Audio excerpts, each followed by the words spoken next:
Hello दोस्तों, कैसे हैं आप सब। उम्मीद है सब बढ़िया होंगे, शानदार होंगे और लॉ का पेपर आपका बहुत बढ़िया गया होगा।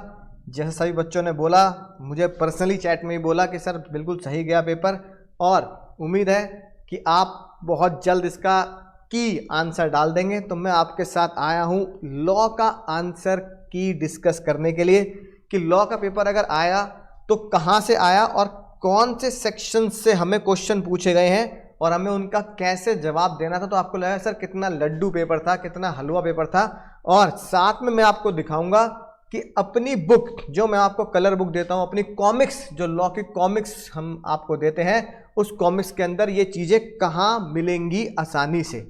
तो सर पहला क्वेश्चन को अगर आप देखें, जैसा मैं आपको बताता हूं कि पहले क्वेश्चन के सीधा क्वेश्चन के आखिरी पॉइंट पे जाओ कि वो पूछ क्या रहा है।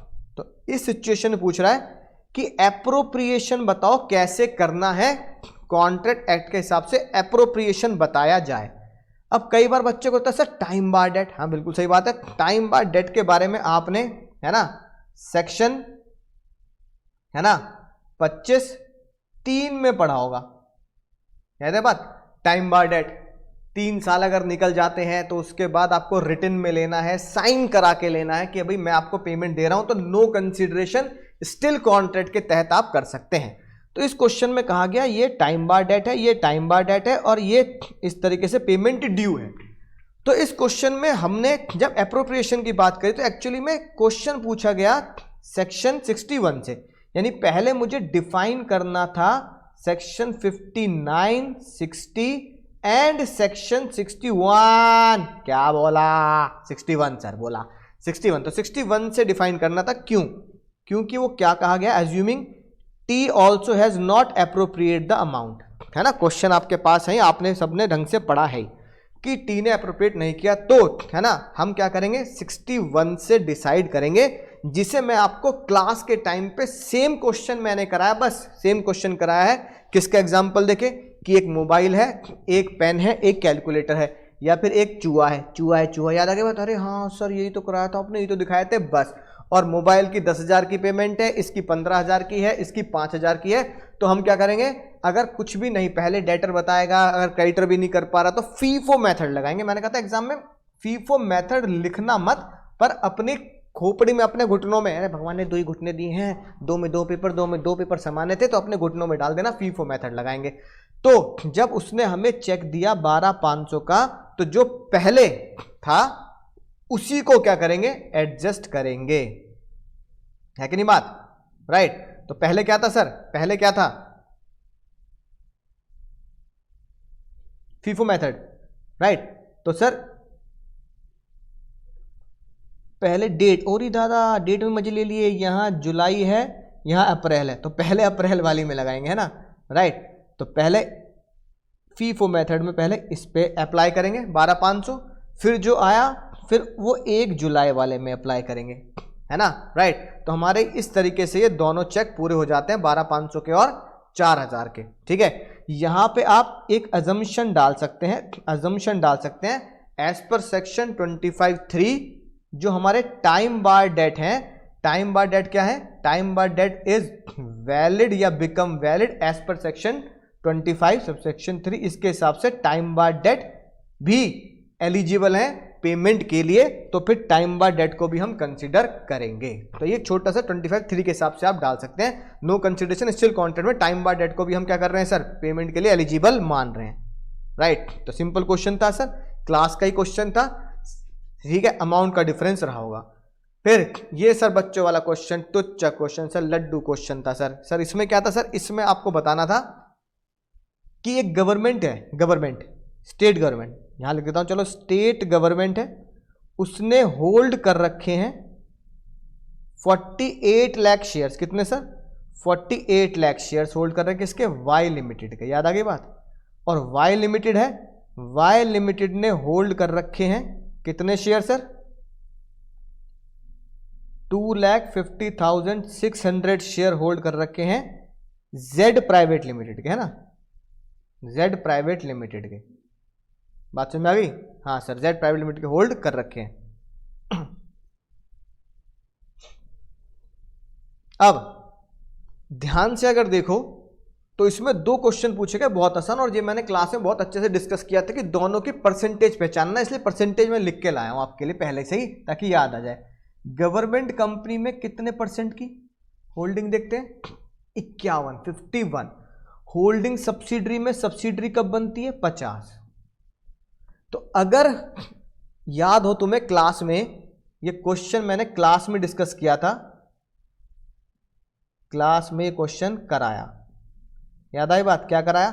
अगर किसी के 50.50, 50.2, 50.7, 50.6 है ना, इतने परसेंट की होल्डिंग है किसी कंपनी के अंदर, राइट, तो वो कंपनी सब्सिडरी तो हो जाएगी, क्योंकि सब्सिडरी में 50 तोला है कि नहीं बात, राइट, उससे ज्यादा चाहिए।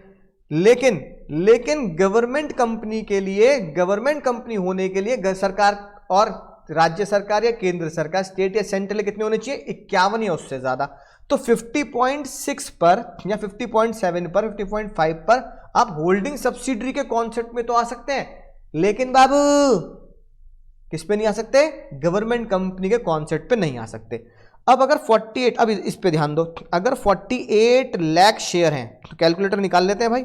48 लाख अगर शेयर होल्ड कर रखे हैं, है ना, कितने कर रखे हैं सर? 48 लाख। टोटल कितने? 95 लाख। कितने में से सर? 48 लाख। तो 48 लाख डिवाइड बाय 95 लाख, ठीक है, कितना हो गया सर? ये हो रहा है सर 50.5, यानी 50.5%, जो अभी अपने क्वेश्चन में मैंने तो बताया 50.5%। अब इतनी परसेंट की paid up share capital hold कर रखी है गवर्नमेंट कंपनी ने एज पर सेक्शन 245, याद आ गई बात? तो पेड अप कैपिटल है 95 लाख शेयर्स, जिसमें से 48 लाख शेयर्स बैठते हैं 50.5। अब यानी कि सेंट्रल स्टेट गवर्नमेंट ने, अगर मैं यहां पे लिख दूं सीधा सीधा 48 लाख के नीचे, स्टेट गवर्नमेंट ने 50.5% होल्ड कर रखी है वाई लिमिटेड की। तो वाई लिमिटेड स्टेट गवर्नमेंट की सब्सिडरी तो है, लेकिन सरकारी कंपनी नहीं होगी, क्योंकि सरकारी कंपनी के लिए कितने होने चाहिए? 51%। अब वाई लिमिटेड बात करते हैं, यानी Y limited it's subsidiary but not government. अब जेड और वाई और जेड का रिलेशन देख लेते हैं। जेड के पास टोटल कितने शेयर है भैया? जेड के पास शेयर कैपिटल है 5 लाख शेयर कैपिटल, ठीक है ना, और इसके पास कितनी है? 2.5 लाख से ऊपर, राइट, 2,50,000 से ज्यादा, 600 ज्यादा है, ठीक है ना, और जिसके पास जेड के कितने हैं? 5 लाख। तो ये भी क्या हो गया सर? मोर देन 50% हो गया वोटिंग पावर, शेयर कैपिटल। तो ये जेड लिमिटेड भी क्या हो गई सर? सब्सिडरी हो गई। यानी जेड लिमिटेड सब्सिडरी है वाई की, और वाई लिमिटेड सब्सिडरी है गवर्नमेंट की। तो भैया क्या तुम्हें याद है, ये वाला गाना गाते हुए, बेटे का बेटा भी बेटा ही होता है। ये डायलॉग मैंने तुम्हें क्लास में बहुत बढ़िया तरीके से लिखवाया था, है ना, कि भैया दद्दू है, बेटा है, बेटा है, तो बेटे का बेटा भी दद्दू का बेटा ही कहलाया जाता है, राइट। तो यहां पर Z limited is subsidiary of Y as well as Z limited is subsidiary of central government. तो क्या पूछ रहा है भैया? वो क्या पूछ रहा है? Z private limited is subsidiary of Y, तो आप क्या कहोगे? Yes sir, Z private limited is subsidiary of Y as well as subsidiary of government under the provisional company. तो क्या बोलोगे? Yes, Z as well as subsidiary of government. Government की भी subsidiary मानी जाएगी, क्योंकि सब्सिडरी की सब्सिडरी भी सब्सिडरी होती है। Subsidiary of a subsidiary is also the subsidiary of main holding. ये बात हमने जो क्लास में डायलॉग लिखा था, ये हमें एग्जाम में लिख के आना, एग्जाम में लिख के आना। बहुत बढ़िया सर, समझ गए सर, बहुत ही सिंपल कॉन्सेप्ट था। सेक्शन आपको याद आए या ना आए एग्जाम में, उसकी कोई दिक्कत वाली बात नहीं है। As per the provision of company act 2013 आप लिख सकते हैं। अगला sir question, direct question sir, implied warranty. अब बताओ इससे टुच्ची क्या बात होगी सर? सीक्रेट कोड इसका मैंने तुम्हें लिखवाया था, इंप्लाइड वारंटी का, जॉनी डेप। याद आ गई बात? Johnny Depp. तो जॉनी डेप सीक्रेट कोड को आप सीधा सीधा सीधा सीधा लिख के आना था, बिल्कुल डायरेक्ट क्वेश्चन। अब सर याद आया होगा जो मैंने कहा था भैया, छोटा पैकेट बड़ा धमाका। ये छोटे पैकेट होते हैं, धमाके इसमें बड़े हो जाते हैं sir. Traffic in public office और स्टिफलिंग ऑफ प्रोसिक्यूशन 7 नंबर में आ गया, ठीक है ना, राइट। और एक चेंज इन पार्टनर्स ये 5 नंबर में आ गया। कुछ बच्चों को लगा होगा सर इसमें हमारे पास आंसर याद है, डेटा कम है, तो हो सकता है कुछ बच्चे इसे एग्जाम में स्किप कर दे, लेकिन ये बिल्कुल दोनों ही डायरेक्ट क्वेश्चन है और मैं तुम्हें दिखाता हूं कहां से, अपने नोट से दिखाता हूं कहां से है सर। सबसे पहले हमारा चैप्टर नंबर 6 ये रहा सर, निकाल के दे रखा है, स्टिफलिंग ऑफ प्रोसिक्यूशन, ये लिखी बात सर। सेक्शन कौन सा है सर? सेक्शन 23 अपना, याद आ गई बात? 23 हम पढ़ रहे हैं, agreement opposed to public policy. तो सबसे पहले मुझे 7 नंबर का क्वेश्चन आया, 7 नंबर का क्वेश्चन है, तो सबसे पहले मुझे इसको डिफाइन करना था कि पब्लिक पॉलिसी क्या होती है, क्योंकि पब्लिक पॉलिसी बताऊंगा तभी तो उसके अंदर घुसूंगा। तो पब्लिक पॉलिसी में देखो इतना डेटा मैंने तुम्हें अपनी कॉमिक्स में लिख के दिया सर।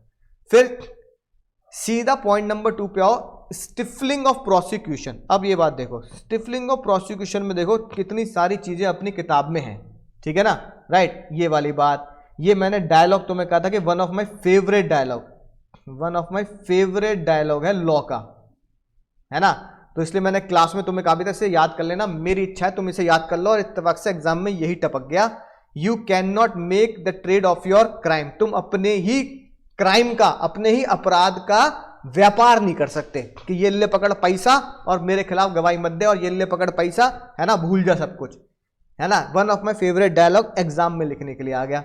फिर चाहे आप ये वाला एग्जाम्पल लिख दें, है ना, चाहे आप ये वाला लिख दें, ध्यान से आप इसे लिख सकते थे। तो भैया 7 नंबर में क्वांटिटी के ऊपर आईसीएआई भरोसा नहीं करता, क्वालिटी के ऊपर करता है। क्वालिटी में आपने क्या लिखा कि अपोज टू पब्लिक पॉलिसी क्या होता है और स्टिफलिंग ऑफ प्रोसिक्यूशन क्या होता है। फिर अगली बात क्या पूछ रहा है वो, ट्रैफिक इन पब्लिक ऑफिस, ये पूछ लिया, सीधा डायरेक्ट क्वेश्चन ये पूछ लिया, बताओ, राइट। ये वाला केस लॉ मैंने कहा था, हाँ मुझे याद है क्लास में, कि अगर आपको एक केस लॉ याद ना हो पर तो एग्जाम में ऐसे लिख के आ जाना, एज पर डिसाइडेड केस। तो as per decided case public office, ये उन्हीं बच्चों के लिए खास इंफॉर्मेशन है जो बच्चे कहते हैं सर ये तो आईसीएआई किताब में है नहीं सर, ये वाला भी एग्जांपल आईसीएआई किताब में नहीं। आपने अपनी कॉमिक्स के अंदर केस लॉ भी एक्स्ट्रा दे रखे हैं, आपने एग्जांपल भी एक्स्ट्रा दे रखे हैं। आज आपको ये बात समझ में आ चुकी होगी कि अगर आईसीएआई में सिर्फ इतना सा ही डेटा दे रखा है तो मैं 7 नंबर में लिखूंगा क्या, 7 नंबर में लिखूंगा ये वाला केस, ये वाला केस, ये वाला केस,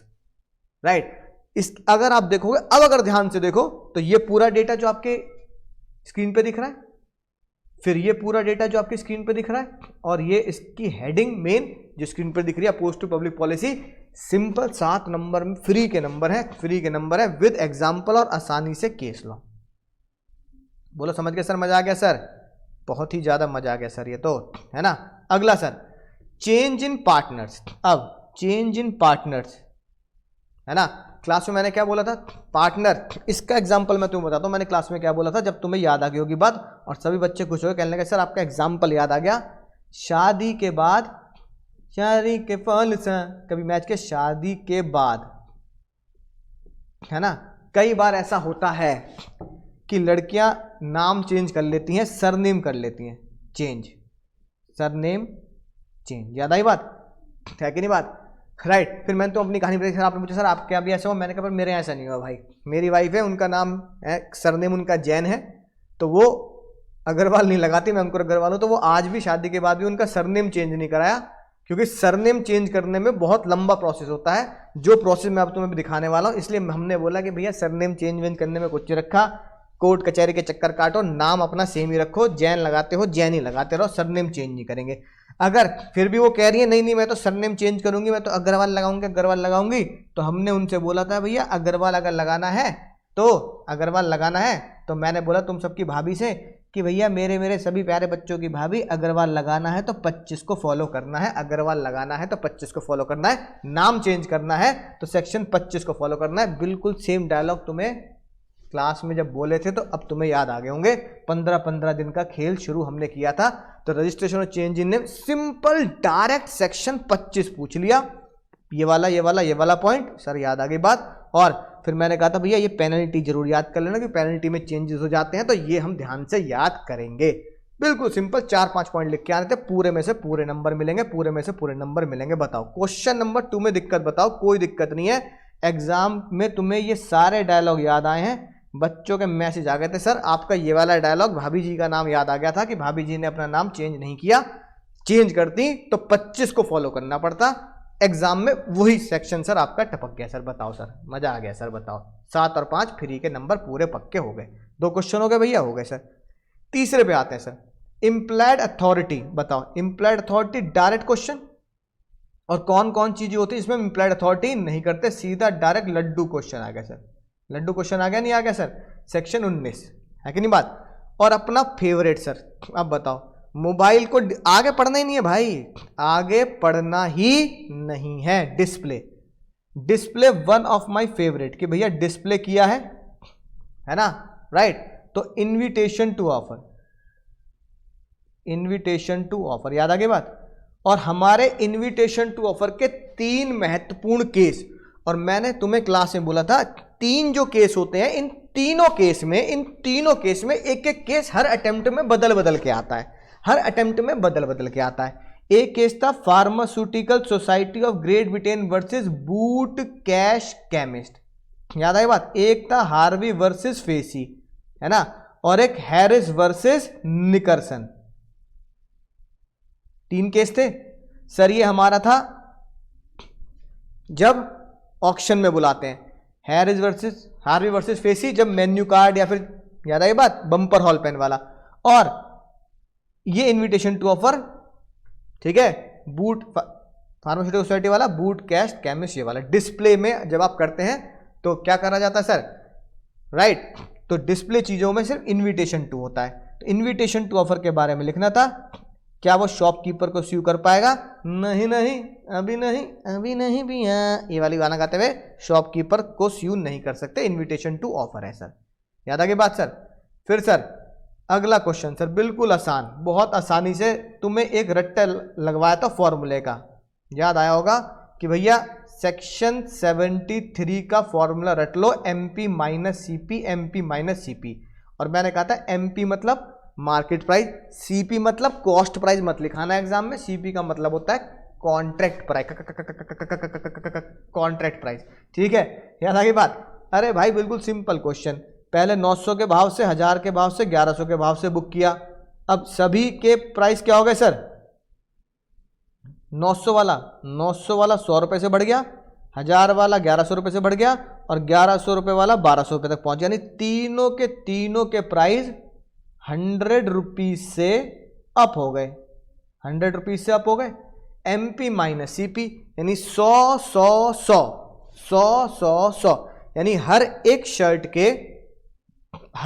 के है ना 100 रुपए पर शर्ट के हिसाब से आप सामने वाले से क्लेम कर सकते हैं, ब्रीच ऑफ कॉन्ट्रैक्ट की वजह से, ब्रीच ऑफ कॉन्ट्रैक्ट की वजह से, राइट। तो ये आपका राइट है, ब्रीच ऑफ कॉन्ट्रैक्ट की वजह से, ठीक है। बोलो बात समझ में आ गई। तो सिंपल क्वेश्चन सीधा लिख के आ जाएंगे, कैलकुलेशन के साथ आया, बहुत बढ़िया कैलकुलेट करके आएंगे सर। तीसरे सब बताओ सर, अब तक बताओ क्या दिक्कत? कोई दिक्कत नहीं, दिमाग को ठंडा रखना है, ठीक है, चिल है ना, चिल पिल खाने लेनी थी, टेंशन नहीं लेनी थी। एक क्वेश्चन चॉइस में छोड़ने के लिए भी था भाई। अब ये बता दो सर, इससे लड्डू क्वेश्चन मिलेगा सर? मैं दिखा देता हूं तुम्हें। राइट ऑफ अनपेड सेलर और कब वो अपना राइट लूज कर देगा, 6 मार्क्स का लेडू क्वेश्चन, लेडू सर दिखा देता हूं। ये देखो sir, sales of good act हुआ, unpaid seller, right of lien, याद आ गया बात, सेक्शन 47 ये रहा, क्लास में बताया था, right of unpaired seller, implied condition, implied warranty, इनमें से क्वेश्चन बनते हैं। अनपेड सेलर का राइट भी आ गया, इंप्लाइड कंडीशन वारंटी से इंप्लाइड वारंटी भी आ गई। अब क्या ICAI मुझसे पेपर थोड़ी बनवाएगा कि सर आप पेपर बनाओ और फिर अपने बच्चों को बता दो, ऐसा थोड़ी करेगा ICAI भैया। लेकिन हम एक अंदाजा और एस्टिमेशन लगा सकते हैं कि किस टॉपिक से क्वेश्चन बनता है। तो अपने दिल पे हाथ रख के कसम खा लो, है ना, कि क्या मैंने तुम्हें कहा नहीं था, ये एक्सपेक्टेड कि ये सबसे इंपॉर्टेंट टॉपिक है सेल्स ऑफ गुड एक्ट का, और इंप्लाइड कंडीशन और इंप्लाइड वारंटी सबसे टॉपिक है। इंप्लाइड वारंटी आ गया डायरेक्ट, अब ये राइट ऑफ लियन डायरेक्ट आ गया नहीं आ गया? और ये रहा सर सेक्शन 49, कब राइट ऑफ लियन लूज हो जाएगा। तो ये आराम से 4 पॉइंट लिख दिया, राइट ऑफ लियन लूज हो गया, और ये आराम से कोई भी 2 एग्जाम्पल लिख दिया। डायरेक्ट 6 में से 5 तो मिलेंगे भाई, 5 तो मिलेंगे। सेक्शन 47 और 49 लिखना था। डायरेक्ट हो गया सर, मजा आ गया गुरुजी, मजा आ गया। अरे गुरुजी मजा कर रहे हैं ना। हाँ, ये क्वेश्चन थोड़ा सा ट्रिकी लगा होगा, तो मुझे लगता है कि अगर एग्जाम में कोई किसी बच्चे ने क्वेश्चन छोड़ा होगा तो हो सकता है ये वाला क्वेश्चन नंबर 4 छोड़ दिया हो। लेकिन जिस बच्चे ने मुझे ये क्वेश्चन पेपर भेजा एग्जाम होते ही, एग्जाम खत्म होने के बाद, उसने इस पे राइट लगा रखा है, वो करके आया होगा। इतना मुश्किल भी नहीं है ना, राइट। अगर ध्यान से देखें तो सबसे पहले देखोगे सेक्शन 4 सब सेक्शन 1 में अगर हम क्या करते हैं, पार्टनरशिप की डेफिनेशन पढ़ते हैं, तो पार्टनरशिप की डेफिनेशन से पढ़ के हमें यह बताना है कि क्या यह पार्टनरशिप बनेगी नहीं बनेगी। अब वो कह रहा है कि अगर इसका कुछ सॉल्यूशन हो सकता है आईसीआई अलग भी दे दे, है ना, लेकिन हम अगर जेन्युइनली बात करें तो प्रॉफिट बांटेंगे इक्वली, लॉस नहीं बांटेंगे। लॉस अकेला ही एक्स झेलेगा। तो पार्टनरशिप की केस में तो हम क्या बोलते हैं, एग्रीमेंट बिटवीन द 2 और मोर पर्सन, है ना, agree to share the profit carried on by all और any one of them acting for all, जो हम बोलते हैं। Profit include the loss also, cake कटेगा सब में बटेगा, लॉस ऑल्सो। तो इसके हिसाब से पार्टनरशिप नहीं होनी चाहिए, क्योंकि पार्टनरशिप में प्रॉफिट के साथ साथ लॉस भी इक्वली बढ़ता है अगर जनरल टर्म में देखा जाए, जब तक कि स्पेसिफिकली पार्टनर में एंट्री ही, है ना हो कि एक्स ही सिर्फ लॉस झेलेगा, है ना। यानी कि जब तक एक्स और Y partners in profit only ना बन जाए, जब तक एक्स और Y partners in profit only ना बन जाए कि एक्स और वाई तो प्रॉफिट ही झेलेंगे, है ना, सॉरी, जब तक वाई और जेड, जब तक वाई और Z partners in profit only ना बन जाए कि भैया वाई और जेड तो प्रॉफिट ही लेंगे, लॉस सिर्फ एक्स लेगा, है ना, तब तक अगर जनरल टर्म में बात करें, ऊपर के टर्म में बात करें, जनरल टर्म में बात करें, तो फिर ये पार्टनरशिप नहीं है, क्योंकि पार्टनरशिप में लॉस भी झेलना होता है इक्वली। अगर प्रॉफिट इक्वली है तो लॉस भी ऑटोमेटिकली झेलना है आपको। ठीक है, अगली बात ये कह रहा है सर पब्लिश करूंगा किताब को, वाई को आधा पैसा दे दूंगा, क्या ऐसा करने पर एक्स और वाई पार्टनर बनते हैं? सर मेरे हिसाब से तो यहां पे भी एक्स और वाई पार्टनर नहीं बनेंगे, क्योंकि क्या होना चाहिए सर, म्यूचुअल एजेंसी का कुछ कॉन्सेप्ट लगना चाहिए कि म्यूचुअल एजेंसी भी होनी चाहिए, कि यहाँ पे म्यूचुअल एजेंसी मुझे नजर नहीं आती है कि नहीं बात, एक के बिहाफ पर दूसरा काम करेगा ऐसा नहीं, म्यूचुअल एजेंसी होनी चाहिए, यानी कि केक कटेगा समय बटेगा, मतलब एक का काम दूसरे भी झेलेंगे, पूरी फर्म मिलकर झेलेगी। तीसरे में क्या कह रहा है सर, तीसरा थोड़ा बिल्कुल सिंपल, रेंट बांट रहे हैं। अगर रेंट बांट रहे हैं तो मैंने आपको क्लास में भी एक बात लिखवाई थी कि रेंट तो को-ओनर में भी, को-ओनर्स में भी रेंट बांटा जाता है भाई, को-ओनर्स में भी तो रेंट बांटा जाता है। अरे भैया को-ओनर में रेंट बांटा जाता है, डैडी मम्मी है नहीं घर पे, मेरे तो घर पे है भाई, है ना, राइट। तो भैया डैडी मम्मी एक मकान के को-ओनर होते हैं तो आपस में रेंट बांटते हैं, जरूरी नहीं कि वो पार्टनरशिप हो, है ना। तो सेक्शन 6 के हिसाब से आपको याद आ रही होगी बात, म्यूचुअल एजेंसी ज्यादा इंपॉर्टेंट है। रेंट, खाली रेंट का बांट लेना ही पार्टनरशिप को जन्म नहीं देता। तो मेरे हिसाब से सिंपल लॉजिक में तीनों में ही पार्टनरशिप नहीं बनती है। आईसीआई का जब आंसर आएगा तो देखना पड़ेगा कि आईसीआई इसको किस एंगल से देखता है। जनरल एंगल से तो तीनों में पार्टनरशिप नहीं बनती है। सर बताओ, 4 हो गए, 5 क्वेश्चन पे आते हैं। ठीक है, अब देखेंगे ध्यान से सर क्या लिखा है, क्वेश्चन को देखो क्या लिखा है, फर्नीचर, है ना। अब ये क्वेश्चन कुछ बच्चों को थोड़ा ट्रिकी लगा होगा। वाई लास्ट इन कैसे जा रहा है सर, अब तुम्हें एक चीज दिखाऊंगा तुम्हें, बहुत ही गजब की चीज, इंस्टॉलमेंट सिस्टम पे काम हो रहा है सर। इंस्टॉलमेंट सिस्टम को ही हम क्या बोलते हैं, हायर परचेज। याद आई बात, अपनी गाड़ी स्कूटी हम लेते हैं तो ईएमआई को हम हायर परचेज इंस्टॉलमेंट बोलते हैं। अरे सर याद आ गई बात, इंस्टॉलमेंट सिस्टम में ही ओनरशिप कब जाती है, प्रॉपर्टी ओनरशिप जाती है जब आप आखिरी इंस्टॉलमेंट पे करते हो। बोलो बाबू, अरे हाँ सर। अब कई बच्चे कहेंगे सर ये तो गुड फेथ में खरीदा, भोलू निकला भोलू। तो यहां पे कॉन्सेप्ट आ गया हमारा सेल बाय नॉन ओनर, आ गया नहीं आ गया। हायर परचेज का भी कॉन्सेप्ट दिख रहा है और उसने सेल कर दी तो सेल बाय नॉन ओनर का भी कॉन्सेप्ट दिख रहा है, दोनों कॉन्सेप्ट दिख रहे हैं। अब तुम्हें गजब की चीज दिखाता हूं कि तुम्हें अब बात समझ में आएगी क्यों मैं अपने नोट्स में तुम्हें एक्स्ट्रा नॉलेज, एक्स्ट्रा केसेस देता हूं, एक्स्ट्रा केस लॉ समझाता हूं, ताकि एग्जाम में आईसीआई की किताब से बाहर भी अगर आ जाए तो वो अपने नोट से बाहर नहीं जाएंगे। है ही तुम्हारे पास ये नोट्स भी है, किताब भी है कि नहीं बात। सेल बाय नॉन ओनर वाला कॉन्सेप्ट आ गया, 27, 28, 29, 30, 31, ये पढ़ो। अब तो ये पढ़ना ना, होश में पढ़ लो, ये होश में। सेक्शन 30 सब सेक्शन 2, मैंने ये बोला चलो ठीक है आप सेक्शन याद मत करना, चलो क्योंकि बहुत सारे लगातार हो रहे हैं सेक्शन, मेन याद कर लेना, है ना। तो 30 और 2 की अगर बात करें तो ये सेक्शन क्या होगा सर, क्या होगा सेक्शन, इसका ये एग्जाम्पल पढ़ के देखो। ए ने मारुति कार ले ली इंस्टॉलमेंट ऑफ 7,000 पर मंथ, ठीक है, आफ्टर पेइंग फ्यू इंस्टॉलमेंट, उसने भी तो 2-3 इंस्टॉलमेंट की जगह 1 या 2 ही पी थी, आखिरी इंस्टॉलमेंट पे नहीं की थी।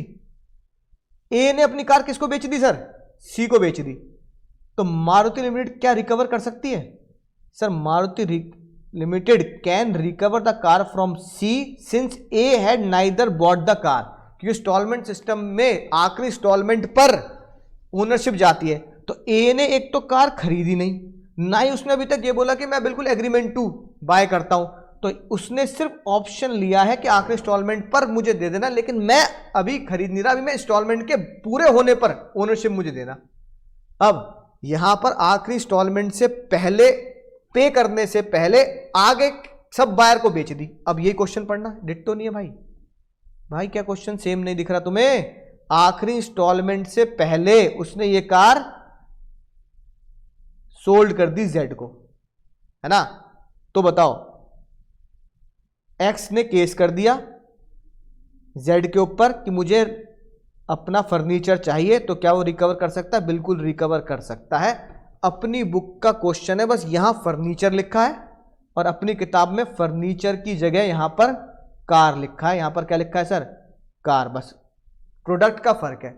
वहां 3-4 इंस्टॉलमेंट है, यहां पे 24 इंस्टॉलमेंट है, लेकिन कॉन्सेप्ट देखोगे तो सेम है। अब बताओ अपनी बुक से है कि नहीं, केस स्टडी सीधा अपनी बुक से पूछी गई, सेक्शन भी याद ना हो तो सीधा आप लिख सकते हो कि इस तरीके से अगर होगा तो सेल बाय नॉन ओनर होते हुए भी वैलिड, नॉन ओनर ने सेल किए तो यहां पे सेल वैलिड नहीं है, क्योंकि हायर परचेज में सेल वैलिड नहीं मानी जाती, है ना, राइट। तो अपनी बुक का एग्जाम्पल क्वेश्चन बन के आ गया सर, सिंपल क्वेश्चन। अगला सर, टमाटो केचप सर, टमाटर पहले बहुत महंगे हो गए इसलिए आईसीआई ने बोला हम भी महंगे कर देते हैं क्वेश्चन में भी, तो कुछ दिनों पहले टमाटर महंगे थे भाई। अब ये देखो सिंपल सी बात सर, इससे क्या क्वेश्चन है, बिल्कुल आसान नहीं है सर। आपने कहा 1000 केजी टमाटर 15 तारीख को डिलीवर करेंगे, यानी कि 1000 किलो टमाटर 15 जुलाई को डिलीवर होने, 1 टाइम डिलीवरी है। लेकिन भैया टमाटर महंगे हो गए तो क्या हुआ सर, 700 किलो टमाटर डिलीवर किए, बाकी उसने मना कर दिया, है ना। यहां टमाटर लिखे हैं, क्लास में क्या पढ़ाया था, क्लास में बस समोसे पढ़ाए थे, समोसे। अब टमाटर और समोसे में रिप्लेसमेंट होगा तो अब क्या ऐसे अपनी क्लास पढ़ के क्वेश्चन थोड़ी बनाएगा। ये रहा रॉन्ग क्वांटिटी, आईसीआई ने टमाटर लिख दिए, मैंने क्लास में समोसे का एग्जांपल लिया था कि तुमने 20 मंगाए 15 ले आया, तो क्या करोगे, क्या करोगे, हवन नहीं करेंगे, क्या करेंगे, लेस क्वांटिटी कॉन्सेप्ट आ गया, क्या करोगे भाई, या तो एक्सेप्ट कर लो, और एक्सेप्ट कर लिया तो पे करना पड़ेगा, वरना सारे के सारे रिजेक्ट मार देना। तुमने क्या किया इस क्वेश्चन में, तुमने क्या किया, section 37 wrong quantity, simple question है, क्या किया तुमने, तुमने 700 टमाटर क्या कर लिए, एक्सेप्ट कर लिए भाई, B accept 700 KG of tomato. तो बी रिफ्यूज करना है, पे करने के लिए नहीं दूंगा, क्यों नहीं देगा भाई, क्यों नहीं देगा, 2 नंबर का टुच्चा क्वेश्चन क्यों नहीं देगा, देगा, सेक्शन 37 के हिसाब से पैसा देना पड़ेगा बाबू, पैसा देना पड़ेगा, है ना। और ये सर बच्चों वाला क्वेश्चन, सर क्लास 11 से पढ़ते आ रहे हैं, क्लास 11 मतलब आईसीआई ने इतना लेवल गिरा दिया कि क्लास 11 का क्वेश्चन फाउंडेशन में पूछ रहे हैं, वो भी 6 नंबर में, काइंड्स ऑफ शेयर कैपिटल है। अकाउंट्स वाले भैया किसी दिन पंखे पे न लटक जाएं कि ये क्या लेवल हो गया आईसीआई का, ठीक है। ऑथराइज कैपिटल, पेड अप, है ना, ये याद है तुम्हें, paid up capital, authorise capital, ये सब बातें, ये जो काइंड्स ऑफ शेयर कैपिटल हैं, ठीक है, इसको एक्सप्लेन करना था। बहुत सिंपल। आईसीआई की, हालांकि बुक से बाहर नहीं, आईसीआई की बुक में ये paid up capital, types of capital दे रखी है। डायरेक्ट क्वेश्चन सर खामोशी का मतलब फ्रॉड होता है या नहीं होता?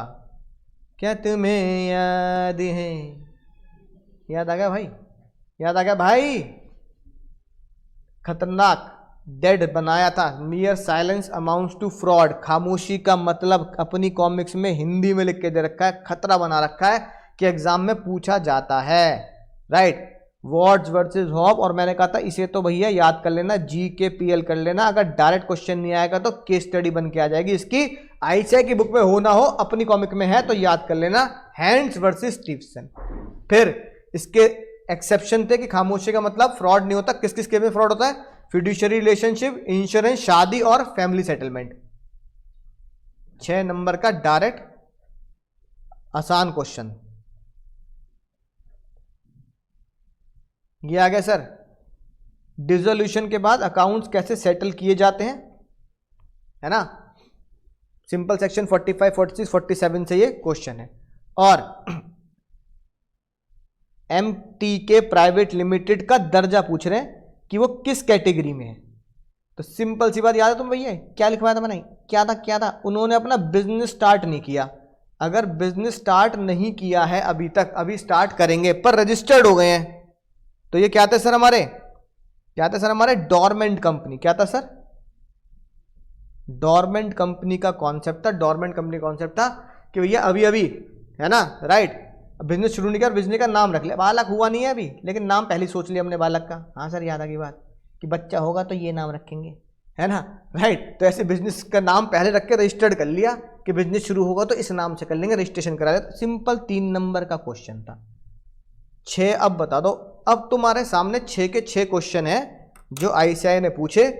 तो मुझे लगता है कि ऐसा कोई क्वेश्चन नहीं है जो तुम्हें नहीं आता और अपनी किताब से बाहर रहो।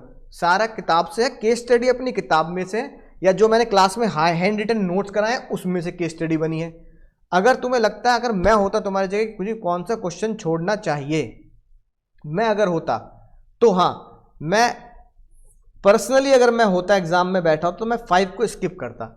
क्योंकि एक तो ये थोड़ा तुम्हें दिमाग लगाना पड़ेगा कि सर हायर परचेज के साथ साथ सेल बाय नॉन ओनर में अब एग्जाम्पल बिल्कुल एग्जैक्ट आ गया, तो पता नहीं तुम्हें याद हुआ होगा या नहीं हुआ होगा। तो मैं इसे स्किप कर देता क्योंकि इसमें थोड़े बहुत डेटा की कमी होगी लिखने के लिए मेरे पास, है ना। ये हाँ फिर भी आसान था कि भाई डिलीवरी ऑफ लेसर क्वांटिटी, पर मैं इसको स्किप करता। बाकी मुझे नहीं लगता, सिर्फ इस क्वेश्चन को छोड़कर कि आपको थोड़ा कहीं दिमाग लगाना पड़ा होगा। उम्मीद है बात समझ में आ गई होगी, पूरा पेपर समझ में आ गया होगा, कहाँ से आया, क्या पूछा गया और किस तरीके से पूछा गया है। डायरेक्ट क्वेश्चन केस स्टडी अपनी ही बुक में से, अपनी कॉमिक्स में से और अपनी एग्जाम्पल और केस स्टडी में से। तो उम्मीद है मजा आया होगा पढ़ के और देखकर कि हाँ सर पेपर तो आसान ही था, राइट। बस हमें थोड़ा सा ये समझना था एग्जाम फियर को ओवरकम करके किस तरीके से हमें अप्रोच करना है। तो चलिए मिलेंगे अगले वीडियो में, तब तक पढ़ते रहें, सीखते रहें, आगे बढ़ते रहें।